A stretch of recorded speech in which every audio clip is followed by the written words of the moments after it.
Hi hello ನಮಸ್ತೆ friends, welcome back to my channel.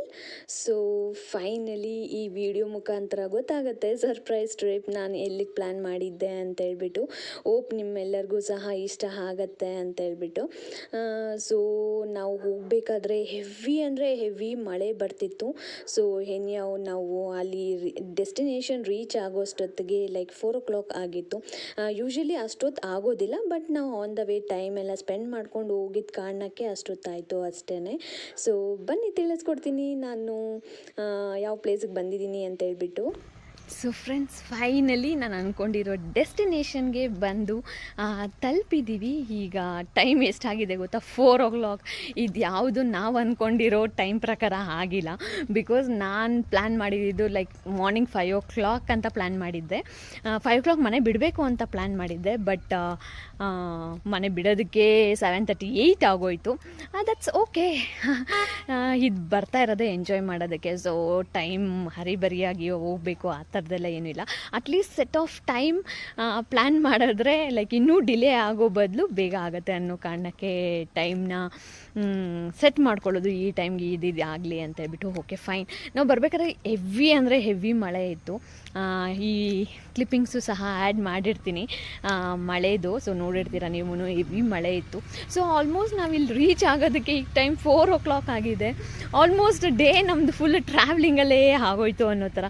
Because ಮನೆ ಬಿಡೋದಕ್ಕೆ 8 o'clock ಆಗಿತ್ತು. And ನಾವು ಲೈಕ್ ಫ್ಯಾಮ್ಲಿ ಮಕ್ಕಳು ಎಲ್ಲ ಇರೋ ಕಾರಣಕ್ಕೆ ಆಬ್ವಿಯಸ್ಲಿ ಲೇಟ್ ಆಗುತ್ತೆ. ಆ್ಯಂಡ್ ನಾವು ಎಲ್ಲಾದರೂ ಟಿಫನ್ಗಾಗಲಿ ಸ್ನ್ಯಾಕ್ಸ್ಗಾಗಲಿ ಹಿಡಿದಿರೋ ಟೈಮ್ ಎಲ್ಲನೂ ಆಲ್ಮೋಸ್ಟ್ ಅಲ್ಲೇ ಸ್ಪೆಂಡ್ ಆಗ್ತಾಯಿತ್ತು. ಬಟ್ ದಟ್ಸ್ ಓಕೆ, ಎಂಜಾಯ್ ಮಾಡೋದಕ್ಕೋಸ್ಕರ ಬಂದಿರೋದು. ಸೊ ಪರವಾಗಿಲ್ಲ ಅಂತೇಳ್ಬಿಟ್ಟು. ಆ್ಯಂಡ್ ಆನ್ ದ ವೇ ಬರಬೇಕಾದ್ರೇ ಇವ್ರಿಗೆಲ್ಲರಿಗೂ ಲೈಕ್ ನಾನು ಹೇಳದ್ನಲ್ಲ, ಗೆಸ್ ಮಾಡ್ತಾಯಿದ್ರು ಆ ಪ್ಲೇಸ್ ಇರ್ಬೋದು, ಈ ಪ್ಲೇಸ್ ಇರ್ಬೋದು ಅಂತ. ಆ್ಯಂಡ್ ಫೈನಲ್ ಆಗಿ ಬರಬೇಕಾದ್ರೇ ರಿವೀಲ್ ಮಾಡಿದೆ ನಾನು ಈ ಥರ ಡೆಸ್ಟಿನೇಷನ್ಗೆ ಹೋಗ್ತಾ ಇದ್ದೀನಿ ಅಂತೇಳ್ಬಿಟ್ಟು. ಸೊ ಕ್ಲಿಯರಾಗಿ ಹೇಳ್ತೀನಿ ನಾನು ಎಲ್ಲಿಗೆ ಪ್ಲ್ಯಾನ್ ಮಾಡಿದ್ದೆ ಅಂತೇಳ್ಬಿಟ್ಟು. ಸೊ ನಾನು ಪ್ಲ್ಯಾನ್ ಮಾಡಿರೋದು ಕೊಳ್ಳೇಗಾಲ್ ಹತ್ರ ಇರುವಂತಹ ಟಿಬೆಟಿಯನ್ ಸೆಟಲ್ಮೆಂಟ್ಗೆ. ಇದನ್ನ ಟಿಬೆಟಿಯನ್ ಕ್ಯಾಂಪ್ ಅಂತ ಕರೀತಾರೆ, ಟಿಬೆಟಿಯನ್ ಸೆಟಲ್ಮೆಂಟ್ ಅಂತ ಕರೀತಾರೆ. ಸೊ ಈ ಜಾಗಕ್ಕೆ ನಾನು ಬರಬೇಕು ಅಂತ ಪ್ಲ್ಯಾನ್ ಮಾಡಿದ್ದೆ. ಆ್ಯಂಡ್ ಈ ಜಾಗ ಮಾಡಿಸಿದ ಜಾಗ, ಟೈಮ್ ಸ್ಪೆಂಡ್ ಮಾಡೋದಕ್ಕೆ ಫ್ಯಾಮ್ಲಿ ಜೊತೆ ಆಗಿರ್ಬೋದು, ಇಲ್ಲ ಹಸ್ಬೆಂಡ್ ಆ್ಯಂಡ್ ವೈಫ್ ಆಗಿರ್ಬೋದು, ಒಂಥರ ಮಾಡಿಸಿದ ಟೈಮ್ ಸ್ಪೆಂಡ್ ಮಾಡೋದಕ್ಕೆ ಜಾಗ ಅಂತಲೇ ಹೇಳ್ಬೋದು. ಆ್ಯಂಡ್ ಇದ್ರದ್ದು ಸ್ಟೋರಿ ಎಲ್ಲನೂ ಅಪ್ಕಮಿಂಗ್ ವೀಡಿಯೋಸಲ್ಲಿ ನಾನು ಆಗ್ತೀನಿ. ಸೊ ನಿಮಗೂ ಸಹ ಆಬ್ವಿಯಸ್ಲಿ ಇದು ಇಂಪ್ರೆಸ್ ಆಗುತ್ತೆ ಈ ಪ್ಲೇಸ್ ಅಂತ ಅಂದ್ಕೊಂಡಿದ್ದೀನಿ. ಬಿಕಾಸ್ ನಾನು ಒಂದೇ ಸರಿ ನೋಡಿದ್ದು, ನಾನು ಯೂಟ್ಯೂಬಲ್ಲೇ ನೋಡಿದ್ದು. ಸೊ ನೋಡಿದ ತಕ್ಷಣ ನಂಗೆ ಇಂಪ್ರೆಸ್ ಆಯಿತು. ಆ್ಯಕ್ಚುಲಿ ನಾನು ಶ್ರೀ ಬರ್ಡೇಗೆ ಬೇರೆಯೇ ಪ್ಲ್ಯಾನ್ ಮಾಡ್ಕೊಂಡಿದ್ದೆ.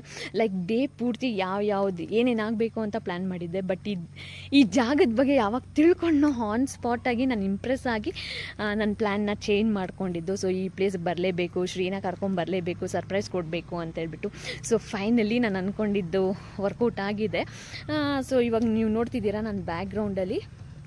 ಸೊ ವಿಲಾಸ್, ಇದು ರೆಸಾರ್ಟ್ ಅಂತ ಹೇಳೋದಕ್ಕಾಗಲ್ಲ. ಬಿಕಾಸ್ ಯಾವುದೇ ಇಲ್ಲಿ ನಾವು ಆಟ ಆಡೋ ಅಂಥದ್ದು ರೆಸಾರ್ಟಲ್ಲಿ ಇರುವಂತಹ ಗೇಮ್ಸ್ ಆಗಲಿ ಆ ಥರ ಎಲ್ಲ ಏನೂ ಇಲ್ಲ ಇಲ್ಲಿ. ಜಸ್ಟ್ ವಿಲಾಸ್ ಇದ್ದಾವೆ ಇಲ್ಲಿ. ಸೊ ಇವತ್ತು ನಾವಿಲ್ಲೇ 1 night ಸ್ಟೇ ಮಾಡ್ತೀವಿ. ಸೊ ನನ್ನ ಪ್ಲ್ಯಾನ್ ಆ ಥರನೇ ಇದ್ದಿದ್ದು. 1 night ಇಲ್ಲಿ ಸ್ಟೇ ಮಾಡಬೇಕು, ಕೂಲಾಗಿ ಟೈಮ್ ಪಾಸ್ ಮಾಡಬೇಕು. ಆ್ಯಂಡ್ ನಾವು ಅಡುಗೆ ಮಾಡಬೇಕು, ಮನೆಯಿಂದ ಎಲ್ಲ ಐಟಮ್ಸ್ ತೊಗೊಂಬಿಟ್ಟು ನಾವೇ ಅಡುಗೆ ಮಾಡ್ಕೊಂಡು ತಿನ್ನಬೇಕು. ಪ್ರತಿ ಸಲ ಹೊರಗಡೆ ಹೋದಾಗ ನಾವು ರೆಸ್ಟೋರೆಂಟ್ಸಲ್ಲೆಲ್ಲ ಊಟ ಮಾಡ್ತಾಯಿರ್ತೀವಿ. ಬಟ್ ಈ ಥರ ಒಂದು ಏನು ಹೇಳೋದು, ಈ ಥರ ಒಂದು ಪ್ಲೇಸ್ ಬಂದಿದ್ದೀವಿ ಅನ್ನೋದಾದರೆ ನಾವೇ ಕುಕ್ ಮಾಡಿಕೊಂಡು ತಿನ್ನಬೇಕು. ಎಸ್ಪೆಷಲಿ ನಾನ್ ವೆಜ್ ಅಂದರೆ ತುಂಬಾ ಇಷ್ಟ. ಬಂದಿರೋರ್ಗು ಆಲ್ಮೋಸ್ಟ್ ನನ್ನ ಹಸ್ಬೆಂಡಿಗೆ ಬಿಟ್ಟರೆ ಇನ್ನು ಮಿಕ್ದವರೆಲ್ಲ ನಾನ್ ವೆಜ್ ತಿಂತಾರೆ. ಸೊ ಈ ಥರ ವೆದರಲ್ಲಿ ನಾನ್ ವೆಜ್ ಕುಕ್ ಮಾಡಿಕೊಂಡು ತಿನ್ನೋದು ತುಂಬಾ ಚೆನ್ನಾಗಿರುತ್ತೆ. ಸೊ ಅದಕ್ಕೆ ಆನ್ ದ ವೇ ಬರಬೇಕಾದ್ರೆ ನಾವು ನಾನ್ ವೆಜ್ಜು ಸಹ ತೊಗೊಂಬಂದಿದ್ವಿ. ಆ್ಯಕ್ಚುಲಿ ನಮ್ಮ ಪ್ಲ್ಯಾನಲ್ಲಿ ಇದ್ದಿಲ್ಲ ನಾನ್ ವೆಜ್ ಕುಕ್ ಮಾಡಬೇಕು ಅಂತ ಹೇಳ್ಬಿಟ್ಟು. ಜಸ್ಟ್ ಮ್ಯಾಗಿ, ಬ್ರೆಡ್ ಟೋಸ್ಟ್, ಆಮೇಲೆ ಮಾವಿನಕಾಯಿ ಚಿತ್ರಾನ್ನ ಗೊಜ್ಜು ಮಾಡಿಸ್ಕೊಂಬಂದಿದ್ದೆ ನಮ್ಮ ಅತ್ತೆ ಹತ್ರ. ಲೈಕ್ ಈ ಥರ ಚಿಕ್ಕ ಪುಟ್ಟದ ಐಟಮ್ಸ್ನ ಮಾಡ್ಕೊಂಡು ತಿನ್ನೋಣ ನಾವೇನೇ ಅಂತ ಹೇಳ್ಬಿಟ್ಟು ಸ್ಟವ್ ಅದು ಇದು ಎಲ್ಲ ಕ್ಯಾರಿ ಮಾಡಿದ್ವಿ. ಬಟ್ ಆನ್ ದ ವೇ ಬರಬೇಕಾದ್ರೆ ನಾನು ಕಾಲ್ ಸಹ ಮಾಡಿ ಕೇಳಿದ್ದೆ ಇವ್ರನ್ನ. ಸೊ ನಾನ್ ವೆಜ್ ತಿನ್ಬೋದಾ, ನಾವು ಕುಕ್ ಮಾಡ್ಬೋದಾ ಅಂತ ಹೇಳ್ಬಿಟ್ಟು. ಬಿಕಾಸ್ ಅವ್ರದ್ದೇ ಆದ ಪಾಲಿಸೀಸ್ ಎಲ್ಲ ಇರುತ್ತೆ. ಸೊ ಅದನ್ನು ತಿಳ್ಕೊಂಡಿರಾ ನಾವು ಬೇರೆ ಏನೂ ಮಾಡೋದಕ್ಕಾಗಲ್ಲ. ಸೊ ಅವರು ಓಕೆ ನಾನ್ ವೆಜ್ಜು ಸಹ ತಿನ್ಬೋದು, ಏನು ಪ್ರಾಬ್ಲಮ್ ಇಲ್ಲ ಅಂತ ಹೇಳಿದ್ರು. ಸೊ ಅದಕ್ಕೆ ಬರಬೇಕಾದ್ರೆ ನಾವು ತೊಗೊಂಬಂದಿದ್ದೀವಿ. ಸೊ ಅದನ್ನು ಸಹ ಕುಕ್ ಮಾಡಿಕೊಂಡು ತಿಂದೀವಿ, ಆ ಪ್ಲ್ಯಾನ್ ಎಲ್ಲ ಇನ್ನೂ ಲೇಟು. ಸೊ ಅಟ್ ಪ್ರೆಸೆಂಟ್ ಬಂದು ಸೇರಿದ್ದೀವಿ ಅನ್ನೋದಾದರೆ ರೂಮ್ಸ್ ಇಂಪಾರ್ಟೆಂಟು. ಸೊ ಅದಕ್ಕೆ ಒಂದು ರೂಮು ನಾನು ಚೆಕ್ ಮಾಡ್ತಿದ್ದೆ. ನಾನು ಆ್ಯಕ್ಚುಲಿ ಕಾಲ್ ಮಾಡಿಬಿಟ್ಟೆ ಬುಕ್ ಮಾಡಿದ್ದೆ ರೂಮ್ಸ್ನ. ಬಟ್ ಇಲ್ಲಿಗೆ ಬಂದಮೇಲೆ ಆ್ಯಕ್ಚುಲಿ ಏನು ತುಂಬೋಗಿಲ್ಲ, ಎಲ್ಲ ವೇಕೆಂಟೇ ಇದೆ. ಸೊ ಅದಕ್ಕೆ A C non A C 2 types of rooms ಇರುತ್ತೆ ಇಲ್ಲಿ. ಎ ಸಿ ಬಂದುಬಿಟ್ಟು 2000 ರುಪೀಸ್, ನಾನ್ ಎ ಸಿ ಬಂದುಬಿಟ್ಟು 1000 ರುಪೀಸ್. ಆ್ಯಂಡ್ ಎ ಸಿಯಲ್ಲಿ ಕಿಚನ್ ಸಹ ಸಿಗುತ್ತೆ ನಮಗೆ. ಸೊ ಅದೊಂದು ಬೆನಿಫಿಟ್ಟು.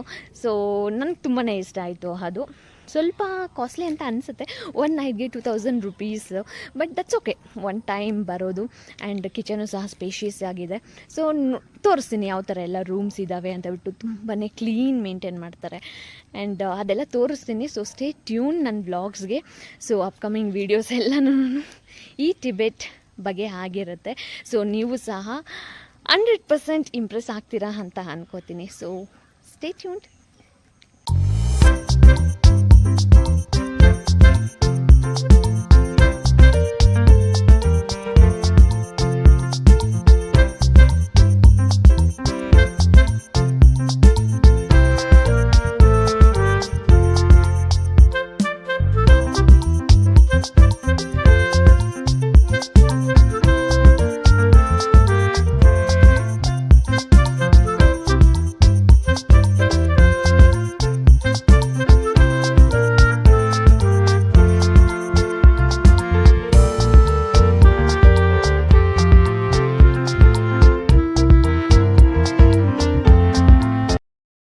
ಸೊ ಫ್ರೆಂಡ್ಸ್, ನಾನು ಇವಾಗ ಕಂಟಿನ್ಯೂಯೇಷನ್ ವೀಡಿಯೋ ಮಾಡ್ತಾಯಿದ್ದೀನಿ. ಸೊ ಆಲ್ಮೋಸ್ಟ್ ಇವಾಗ ನಾವು ರೂಮ್ಸ್ ಎಲ್ಲ ತೊಗೊಂಡಿದ್ದಾಯಿತು. ಒಂದು ಎ ಸಿ ಆ್ಯಂಡ್ ಇನ್ನೊಂದು ನಾನ್ ಎ ಸಿ ತೊಗೊಂಡಿದ್ದೀವಿ. ಆ್ಯಂಡ್ ನಾನ್ ಎ ಸಿ ಬೇಡ ಅಂತ ಅನಿಸುತ್ತೆ ಈ ವೆದರ್ಗೆ. ಬಟ್ ಎ ಸಿ ತೊಗೊಂಡಿರೋ ಕಾರಣ ಬಂದುಬಿಟ್ಟು ಕಿಚನ್ ಇರುತ್ತೆ ಅನ್ನೋ ಕಾರಣಕ್ಕೆ. ಸೊ ಕಿಚನ್ ಇದ್ದರೆ ಲೈಕ್ ನಾವು ತೊಗೊಂಬಂದಿರೋ ಐಟಮ್ಸ್ ಎಲ್ಲ ಅಲ್ಲಿ ಡಂಪ್ ಮಾಡಿ ನಾವು ಕುಕ್ ಎಲ್ಲ ಮಾಡ್ಕೊಳ್ಳೋದಕ್ಕೆ ಸ್ಪೇಷಿಯಸ್ ಆಗಿರುತ್ತೆ ಅನ್ನೋ ಕಾರಣಕ್ಕೆ ನಾವು ಎ ಸಿ ರೂಮ್ ತೊಗೊಂಡಿದ್ದೀವಿ. ಸೊ ಅದಕ್ಕೇ ಎಲ್ಲೋದ್ರು ಓಕೆ, ಇಲ್ಲೆಲ್ಲ ಆಲ್ರೆಡಿ ನಾನು ಹಿಂದೆ ನೋಡ್ತಿದ್ದೀರಾ, ಅಲ್ಲ ಆಲ್ರೆಡಿ ನಾವು ತೊಗೊಂಬಂದಿರೋ ಐಟಮ್ಸ್ನೆಲ್ಲನೂ ಒಂದು ರೂಮಲ್ಲಿ ಡಂಪ್ ಮಾಡಿ. ಆ್ಯಂಡ್ ಇಲ್ಲಿ ನಾವು ನೋಡಬೇಕಾಗಿರೋ ಪ್ಲೇಸಸ್ ಬಂದ್ಬಿಟ್ಟು 5 ಪ್ಲೇಸಸ್ ಇದ್ದಾವೆ. 5 ಪ್ಲೇಸಸ್ಸು ಸಹ ಬುದ್ಧಿಸ್ಟ್ ಟೆಂಪಲ್. ಒಂದೊಂದು ಡಿಫ್ರೆಂಟಾಗಿರುತ್ತೆ ಅಂತ ಅನ್ಕೋತೀನಿ. ಸೊ ಅದೆಲ್ಲ ಎಕ್ಸ್ಪ್ಲೋರ್ ಮಾಡಿ ಅಪ್ಲೋಡ್ ಮಾಡ್ತೀನಿ. ಸೊ 5 ಟೆಂಪಲ್ಸ್ ಇದ್ದಾವೆ. ಸೊ ನಾಳೆ ಬೆಳಗ್ಗೆನೇ ಎಲ್ಲ 5 ಟೆಂಪಲ್ಸು ನೋಡೋದು ಅಂದರೆ ತುಂಬಾ ಕಷ್ಟ ಆಗುತ್ತೆ. ಆ್ಯಂಡ್ ನಾವು ಮತ್ತೆ ರಿಟರ್ನ್ ಹೋಗೋದಕ್ಕೆ ಕಷ್ಟ ಆಗುತ್ತೆ. ಸೊ ಆ ಕಾರಣಕ್ಕೆ ಇವಾಗಿನ ಟೈಮ್ 4 o'clock. ಸೊ ಓಪನ್ ಆಗಿ ನೋಡ್ಕೊಂಬರೋಣ. ಆ್ಯಂಡ್ ಈ ರೂಮ್ಸ್ ನಿಯರ್ ಬೈ ಸುತ್ತಮುತ್ತನೇ ಇರೋದು 5 ಟೆಂಪಲ್ಸು ಸಹ. ಸೊ ಈಸಿಯಾಗಿ ರೀಚಬಲ್ ಆಗ್ಬೋದು. 5-10 ಮಿನಿಟ್ಸ್ಗೆಲ್ಲ ನಾವು ರೀಚ್ ಆಗ್ಬೋದು. ಸೊ ಅದಕ್ಕೆ ಯಾವುದಾದ್ರೂ 2-3 ಟೆಂಪಲ್ ಆದರೆ ಮುಗಿಸ್ಕೊಂಬರೋಣ. ಸೊ ನಾಳೆ ಇನ್ನೆರಡು ಮುಗಿಸ್ಕೊಂಡು ನಾವು ರಿಟರ್ನ್ ಹೋಗೋದಕ್ಕೆ ಕರೆಕ್ಟಾಗಿರುತ್ತೆ ಅನ್ನೋ ಕಾರಣಕ್ಕೆ ಈ ಥರ ಪ್ಲ್ಯಾನ್ ಮಾಡಿದ್ವಿ. ಸೊ ಆಲ್ರೆಡಿ ಅವ್ರ ಐಟಮ್ಸ್ ಎಲ್ಲ ರೂಮಲ್ಲಿ ಡಂಪ್ ಮಾಡ್ತಿದ್ದಾರೆ. ಆ್ಯಂಡ್ ನಾವು ಇಲ್ಲಿಂದ ಟೆಂಪಲ್ಗೆ ಹೋಗೋಣ ಅಂತ ಹೇಳ್ಬಿಟ್ಟು. ಸೊ ಸ್ಟೇ ಟ್ಯೂನ್ಡ್, ಯಾವ ಟೆಂಪಲ್ಗೆ ಹೋಗ್ತೀವಿ ಆ್ಯಂಡ್ ಯಾವ ಥರ ಇರುತ್ತೆ ಅಂತೆಲ್ಲ ನಾನು ತೋರಿಸ್ತೀನಿ.